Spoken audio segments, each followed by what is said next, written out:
అందరికీ నమస్తే అండి. ఈ వీడియో చాలా ఇంపార్టెంట్ అండి. మహిళలు రాజకీయాల్లోకి రావాలి, చదువుకున్న వాళ్ళు రాజకీయాల్లోకి రావాలి, యువత రాజకీయాల్లోకి రావాలి అని పదే పదే మనం చాలా పెద్ద పెద్ద వాళ్ళ స్పీచ్ల్లో వింటూ ఉంటాం. ఆ స్పీచ్లు వినడానికి చాలా బాగుంటాయి. అబ్బా అమృతం తాగినట్టు ఉంటుందన్నమాట ఆ స్పీచ్ వింటున్న కొద్దీ. ఆ కసి వచ్చేస్తుంది. ఆ 10 నిమిషాలు ఆ స్పీచ్ వింటే ఆ కసి వచ్చేస్తుంది. అరే ఈసారి ఖచ్చితంగా నేను ఎమ్మెల్యేగా పోటీ చేసేయాలరా, ఎందుకంటే చెప్తున్నారు, పెద్దలు చెప్తున్నారని ఆ కుర్రోడుకో లేదంటే ఆ చదువుకున్నోడుకో ఆ మహిళలకు అనిపిస్తుంది. కానీ ప్రాక్టికల్ ప్రాబ్లమ్స్ చాలా ఉంటాయి. మహిళలను, ముఖ్యంగా మహిళలు రాజకీయాల్లోకి వస్తే వాళ్ళు ఎదుర్కొనే సమస్యలు ఈ వారం రోజుల్లో మన రాష్ట్రంలో జరుగుతున్న పరిణామాలు చూస్తే మనకు అర్థమైపోద్ది. చాలా ప్రాక్టికల్గా పచ్చిగా. ఇది చెప్పడానికి ముందు మన పార్లమెంట్లో రాబోయే సెషన్స్లో ఒక బిల్లు పెట్టబోతున్నారు. ఆ బిల్లు గురించి చెప్తా. మహిళా రిజర్వేషన్ బిల్లు పార్లమెంట్లో కానీ, రాష్ట్ర అసెంబ్లీలో కానీ, శాసనమండలిలో, రాజ్యసభలో, అన్ని సభల్లో కూడా, అన్ని చట్టసభల్లో కూడా మహిళలకు 33% సీట్లు కేటాయిస్తూ ఈ బిల్లు తీసుకురాబోతున్నారు. ఇది ఫస్ట్ టైం 1996 సెప్టెంబర్ 12వ తేదీనే పెట్టారండి. ఒకసారి మీరు చూస్తే women's reservation bill 2 decades and still pending. 20 years after it was first introduced on September 12, 1996, the constitutional amendment bill to reserve 33% seats for women in Lok Sabha and state legislatures is still a work in progress. So ఆ status ఏంటనేది చూడొచ్చు. అంటే ఈ bill అమల్లోకి వస్తే సుమారుగా మన దేశంలో ఇప్పుడు యాజ్ ఆఫ్ నౌ డేటా ప్రకారం ఏంటంటే లోక్సభలో 74 మంది ఎంపీలు ఉన్నారు, అన్ని పార్టీలకు కలిపి. ఈ బిల్లు అమల్లోకి వస్తే సుమారుగా 170 మంది, అంటే ఒక 100 మంది ఎంపీలు పెరుగుతారు. మన రాష్ట్ర అసెంబ్లీలో 22 మంది ఎమ్మెల్యేలు ఉన్నారు. టీడీపీ నుంచి 20 మంది, జనసేన నుంచి ఒకరు, వైసీపీ నుంచి ఒకరు, బీజేపీ నుంచి 0, 22 మంది మహిళా ఎమ్మెల్యేలు ఉన్నారు. ఈ బిల్లు అమల్లోకి వస్తే మినిమం 52 నుంచి 53 మంది మహిళా ఎమ్మెల్యేలు వస్తారు. అలాగే అంటే అన్ని చట్టసభల్లో కూడా మహిళల ప్రాతినిధ్యం పెరుగుద్ది.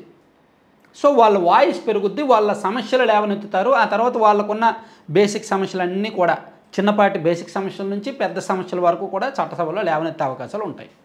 సో అంటే మహిళల్ని రాజకీయాల్లోకి రావాలని, చట్టసభ్యులను చేయాలని రిజర్వేషన్లు తీసుకొస్తున్నారు. ఆల్రెడీ స్థానిక సంస్థల్లో ఈ రిజర్వేషన్లు ఎప్పటి నుంచో ఉన్నాయి. అయితే దీనిలో కొన్ని ప్రాక్టికల్ ప్రాబ్లమ్స్ ఇప్పుడు మనం మాట్లాడుకుందాం. మాట్లాడాలి అంటే మనం ఫస్ట్ శ్రీకాళహస్తి నియోజకవర్గానికి వెళ్ళాలి. అక్కడ నుంచి ఆ రూట్లోంచి నెమ్మదిగా నెల్లూరు జిల్లా కోవూరు నియోజకవర్గానికి వెళ్ళాలి.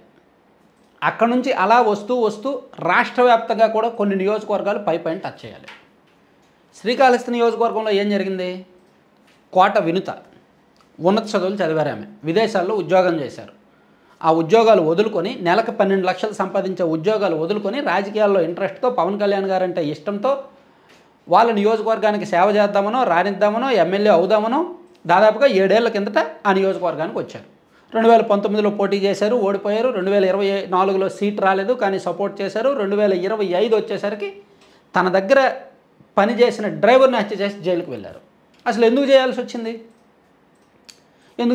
అంటే ఆమె మహిళ, ఆమెకు సంబంధించిన ప్రైవేట్ వీడియోలు, అతని దగ్గర పనిచేస్తున్న డ్రైవర్ ఎవరికో ఇవ్వబోయాడనేది ఆరోపణ. ఎవరో ఆ నియోజకవర్గంలో ఒక పెద్ద ఆ డ్రైవర్ని తన దారిలోకి తెచ్చుకొని డబ్బులు ఇచ్చి ప్రలోభపెట్టి ఈ మహిళా నాయకురాలు తాలూకా ప్రైవేట్ వీడియోలు, ప్రైవేట్ ఫోటోలు ఇవన్నీ కూడా తీసుకున్నాడనేది ఆరోపణ. ఇలా జరిగితే మహిళలు రాజకీయాల్లోకి రాగలరా? మహిళల తాలూకా రాజకీయ ప్రత్యర్థులు మహిళల మీద స్పై పెడితే, ఇటువంటి నిఘా పెడితే, ప్రైవేట్ వీడియోలు సేకరిస్తే మహిళలు రాజకీయాల్లోకి రాగలరా? ఇంకాస్త ముందుకు వద్దాం. కోవూరు నియోజకవర్గం, ప్రశాంత్ రెడ్డి గారు, ఆమె రాజకీయ ప్రత్యర్థి నల్లపురెడ్డి ప్రసన్న కుమార్ రెడ్డి. ఏం మాట్లాడాడు ఆయన? ఆమె వివాహ బంధం గురించి మాట్లాడాడు. ఆమె భర్తను కించపరుస్తూ మాట్లాడాడు. ఎవరిని దొరక్క ఈమెను చేసుకున్నాడు, బోరుబావిని పెళ్లి చేసుకున్నాడు. ఆయన అడుగుంటే జిల్లా మొత్తం తిరిగి ఒక మంచి ఫ్యామిలీ నుంచి ఒక అమ్మాయిని తీసుకొచ్చి ఇచ్చేవాడిని. ఈమె 10 ఏళ్ల కిందట ఏంటో ఎవరికి తెలియదు అనేటట్టు అత్యంత నీచంగా, అత్యంత కించపరిచేలా మాట్లాడాడు. వివాహ బంధాన్ని, ఒక మహిళ పర్సనల్ లైఫ్ని కూడా కించపరిచేలా ఆయన మాట్లాడాడు. ఇలాంటి మాటలు మహిళలు తట్టుకోగలరా? ఇంకాస్త ముందుకు వస్తే ఇప్పుడు ప్రస్తుత హోంమంత్రిగా ఉన్న అనిత గారిని గతంలో వైసీపీ వాళ్ళు ఏ విధంగా సోషల్ మీడియాలో ట్రోల్ చేశారో, ఇప్పుడు కాంగ్రెస్ పార్టీ పీసీసీ అధ్యక్షురాలుగా ఉన్న షర్మిల గారిని గతంలో వైసీపీ సోషల్ మీడియా వాళ్ళు ఏ విధంగా ట్రోల్ చేశారో, అంతెందుకు భారతి గారిని తెలుగుదేశం పార్టీ సోషల్ మీడియా వాళ్ళు ఎంత దారుణంగా నీచంగా ట్రోల్ చేశారో మనందరం చూస్తూనే ఉన్నాం, చూసాం. దారుణమైన మార్ఫింగ్ ఫోటోలు, దారుణమైన అబ్యూజ్ లాంగ్వేజ్. అనిత గారు, భారతి గారు లేదా షర్మిల గారు ఏ ఒక్కరూ అతీతులు కాదు. సోషల్ మీడియా ట్రోలింగ్స్కి ఏ ఒక్కరూ అతీతులు కాదు. సోషల్ మీడియా ట్రోలింగ్స్ వరకే పరిమితమైనతే పర్వాలా. రాజకీయ ప్రత్యర్థులుగా ఉన్న వాళ్ళ మీద స్పై కెమెరాలు పెట్టి రాజకీయ ప్రత్యర్థులు ఉన్నవారి వ్యక్తిగత జీవితాన్ని కెలికి కదిపి బహిరంగంగా అంత దారుణంగా మాట్లాడితే మహిళలు నిజంగానే చాలా సెన్సిటివ్. మగవాళ్ళ కంటే మహిళలు మొండోళ్ళు, అలాగే మగవాళ్ళ కంటే మహిళలు సెన్సిటివ్, సున్నిత మనస్కులు. మళ్ళీ వాళ్ళ మొండితనానికి వాళ్ళు తెగిస్తే మగాళ్ళ సమాధానం చెప్పలేరు, కానీ వాళ్ళు తెగించరు. 100కి 99% మహిళలు తెగించరు. తెగిస్తే ఏముంది, నలుగురు 4 రకాలుగా అనుకుంటారు. ఎవరు ఏమనుకుంటారో తెలీదు. చూడు ఆడపిల్ల ఏం మాట్లాడుతుంది, బయటకు వచ్చి ఆడపిల్ల ఎలా తిరుగుతుందో చూడు అని అనుకుంటారు. ఇప్పటికీ మనం ఆ సమాజంలో ఉన్నాం. సో తెగించలేరు. పోనీ తెగించి నాకు రాజకీయాలు ఇష్టం, నాకు పలానా నాయకుడు ఇష్టం, నాకు పలానా పార్టీ ఇష్టం, రాజకీయాల్లోకి వెళ్దాం, పోటీ చేద్దామని అనుకున్నా ఎవడో ఒకడు ఏదో ఒక సందర్భంలో ఇదిగో ఈ స్పై కెమెరాలు పెట్టో, నిఘా పెట్టో, పర్సనల్ వ్యవహారాలను కెలుకో దెబ్బతీస్తారు. ఆ దెబ్బ నుంచి వాళ్ళ జీవితంలో కోలుకోలేరు. ఇప్పుడు వినుత కోట జీవితంలో కోలుకోలేరు. మళ్ళీ ఆమె రాజకీయ జీవితం దాదాపుగా కష్టం. కేవలం 32-33 ఏళ్ళ వయసు ఆమెది. 2 భార్యాభర్తలు మంచి ఉద్యోగం చేసుకునే దశలోంచి వచ్చారు. ప్రశాంత్ రెడ్డి గారంటే ఆమె భర్త స్ట్రాంగ్ లీడర్ కాబట్టి, ఆమెకు పార్టీ సపోర్ట్ పూర్తి స్థాయిలో ఉంది కాబట్టి ఆమె నిలదొక్కున్నారు. అదే కనుక ఆమెకు గనక పార్టీ సపోర్ట్ లేకపోతే ఆమె కూడా ఇప్పుడు మానసికంగా కుంగిపోయేవాళ్ళు.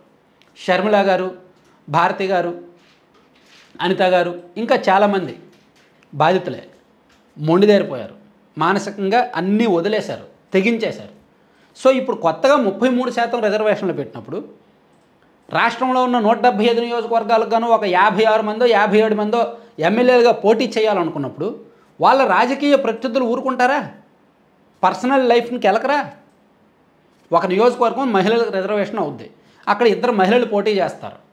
ఆ మహిళల మీద ఆ రాజకీయ ప్రత్యర్థులు నిఘా కెమెరా పెట్టో, స్పై కెమెరా పెట్టో వాళ్ళ స్టాఫ్ని, సాధారణంగా రాజకీయాల్లోనే పరస్పర ప్రత్యర్థులు వీళ్ళ మనుషులు వాళ్ళ దగ్గర ఉంటారు, వాళ్ళ మనుషులు వీళ్ళ దగ్గర ఉంటారు. అలా ఉన్నప్పుడు వ్యక్తిగత వ్యవహారాలు తెలుసుకోవడం పెద్ద కష్టమేమీ కాదు. అలా తెలుసుకున్నావు బయట పెట్టేస్తే, బయట పెడతామని బెదిరిస్తే, ఎందుకంటే ప్రతి ఒక్కరి వ్యక్తిగత జీవితంలో కూడా బొక్కలు ఉంటాయి. ప్రతి ఒక్కరి వ్యక్తిగత లైఫ్లో కూడా ప్రతి ఒక్కరు కూడా ఒంగోలు గిత్తలో ప్రకాశ్రాజ్ లాంటి వాళ్ళే మన సమాజంలో, పర్టికులర్గా రాజకీయాల్లో ప్రతి ఒక్కరు కూడా ఒంగోలు గిత్తలో ప్రకాశ్రాజ్ క్యారెక్టర్ లాంటి వాళ్ళే. బయటికి ముసుగేసుకొని తిరుగుతారంతే, లోపల ఒరిజినల్ లైఫ్స్ వేరు. అవి బయట పెట్టేస్తామని రాజకీయాల్లో బ్లాక్మెయిల్ చేస్తే కష్టం కదా, అవి తట్టుకోలేరు కదా. సో ఈ 33% రిజర్వేషన్లు తీసుకురావడానికి ముందు ఇటువంటి నేరాలను అరగట్టాలి. వాళ్ళకి ప్రత్యేకమైన హక్కులు ఇవ్వాలి, అవసరమైతే కొన్ని పరిమితులు విధించాలి. వాళ్ళని విమర్శించడానికి కొన్ని పరిమితులు విధించాలి. వాళ్ళని సోషల్ మీడియాలో ట్రోల్ చేయడానికి కొన్ని పరిమితులు విధించాలి. అప్పుడు ఈ 33% రిజర్వేషన్లకు న్యాయం జరుగుద్ది అన్నమాట. సో నా అభిప్రాయంతో మీరు ఏకీభవిస్తే కనుక ఈ వీడియోని మ్యాక్సిమం ఎక్కువ మందికి షేర్ చేయండి. Thank you.